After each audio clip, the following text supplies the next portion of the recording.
sebelum anggaran. Program disusun untuk beberapa tahun, anggaran untuk 1 tahun. Nah, ada program dulu, programnya mau ngapain aja, baru kita susun anggarannya. Kira-kira untuk melakukan program ini butuh biaya apa aja. Nah, ini disebut anggaran. Dan umumnya program itu disusun untuk beberapa tahun. Kalau anggaran itu per tahun, karena kan anggaran itu harus rinci, apa saja yang dibelanjakan, apa saja yang diperlukan. Nah, itu biasanya untuk 1 tahun per tahun. Ini adalah prosedur. Prosedur merupakan urutan tugas yang saling berhubungan dan diadakan untuk menjamin pelaksanaan kerja yang seragam.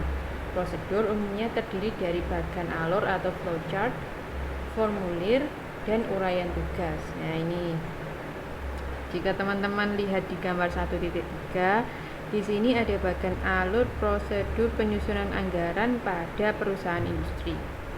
Nah, ini untuk lebih jelasnya ada keterangan di modul, silakan teman-teman baca lagi. Seperti ini. Mereka saling berhubungan dari persiapan anggaran, kemudian sampai dengan pelaksanaan anggaran. Sini bagian alurnya atau flowchartnya. Nah, sekarang anggaran. Definisi anggaran adalah rencana keuangan periodik yang disusun berdasarkan program yang telah ditetapkan. Tadi kan bikin program dulu baru bikin anggaran. Oleh karena itu, anggaran itu rencana keuangan yang disusun berdasarkan program gitu. Terus dinyatakan secara kuantitatif berupa satuan uang. Jadi kalau nanti ada anggaran, misalnya beli A, beli B, itu tidak hanya kita mencatatnya pembelian bahan baku, pembelian apalagi, misalnya pembelian apa gitu, tapi kita juga harus mencantumkan satuan uangnya, karena ini yang disebut anggaran. Nanti kan ada anggaran untuk pengendalian anggaran itu nanti akan dibandingkan dengan realisasi. Seperti itu, untuk mengetahui apakah anggaran itu telah berjalan dengan baik ataukah tidak, semacam itu. Oke. Terus faktor-faktor yang harus dipertimbangkan dalam menyusun anggaran. Yang pertama, pengetahuan tentang tujuan dan kebijakan umum perusahaan. Terus data waktu yang lalu, kemungkinan perkembangan kondisi. Waalaikumsalam warahmatullahi wabarakatuh. Selamat datang Mbak Yeni.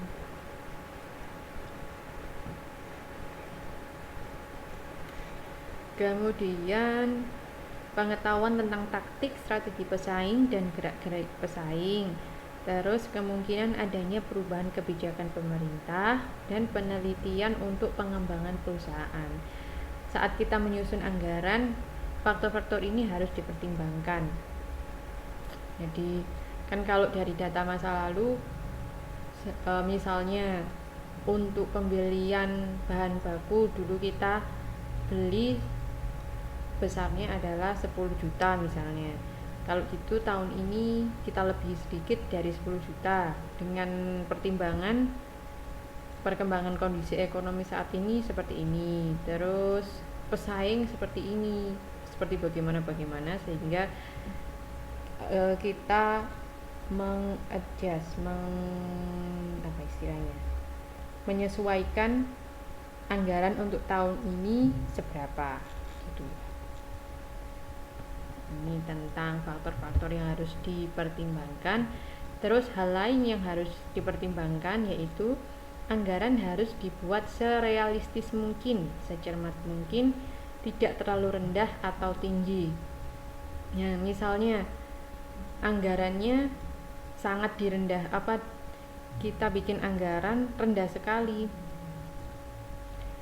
Pembelian tadi bahan baku kita gunakan, kita anggarkan 5 juta. Nah, padahal keperluan kita itu banyak sekali. Nah, itu kan berarti nantinya pada realisasi kan kita akan melebihi 5 juta. Nah, nanti itu akan mempengaruhi performance kita, kan mempengaruhi kinerja kalau kita menganggarkannya terlalu rendah. Nah, kalau terlalu tinggi nanti juga akan berpengaruh pada kinerja, macam itu. Terus untuk memotivasi manajer pelaksana diperlukan partisipasi manajemen puncak. Anggaran yang dibuat harus mencerminkan keadilan sehingga pelaksana tidak merasa tertekan. Itu menggunakan laporan yang akurat dan tepat waktu sehingga penyimpangan dan kerugian dapat diantisipasi. Nah, ini kalau bisa saat menyusun anggaran kita harus update tentang kondisi saat ini sehingga kita bisa menyusun anggaran secara akurat. Kalau memang ada selisih nggak terlalu banyak gitu, nggak terlalu berlebihan, penyimpangannya tidak terlalu banyak. Ini untuk mengantisipasi hal-hal tersebut. Nah, hal-hal yang menyebabkan kegagalan dalam pelaksanaan anggaran juga harus diperhatikan. Itu teman-teman. Nah, ini sekarang jadwal merupakan data rincian waktu kegiatan yang direncanakan. Nah, ini bisa ada dari beberapa kegiatan, misalnya kegiatan pemotongan, pelaksanaan, dan pengecatan. Terus jumlah pekerjanya berapa, terus kapasitasnya berapa, dan kapan-kapannya ini. Minggu pertama, kedua, ketiga, keempat.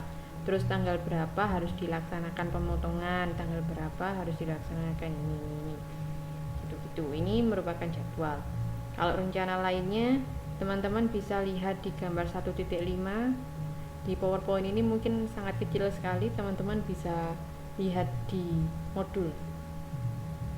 Gitu.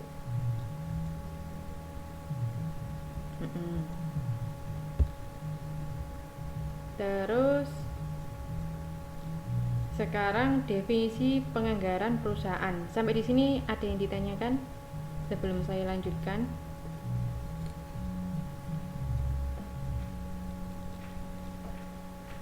Oke, ini masih penjelasan, definisi, belum ngitung-ngitung, belum ada rumus-rumus, jadi ya sambil dibaca-baca lagi nanti.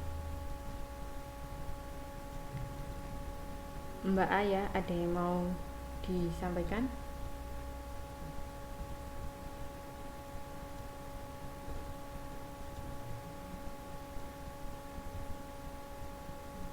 Oke. Penganggaran adalah proses penyusunan rencana tertulis mengenai kegiatan suatu organisasi yang dinyatakan secara kuantitatif dan umumnya dinyatakan dalam satuan uang. Kegiatan bisa berupa penjualan, produksi, investasi pendanaan, dan sebagainya. Penganggaran merupakan sistem karena saling terkait. Kan dari kegiatan penjualan sebelumnya kan kita harus melakukan produksi semacam itu, jadi ada saling terkait antara anggaran satu dengan anggaran yang lain, makanya disebut sistem gitu. Terus ada badan usaha dan perusahaan. Badan usaha adalah organisasi yang kegiatannya bertujuan mencari laba. Perusahaan merupakan proses kegiatan yang dilakukan oleh badan usaha.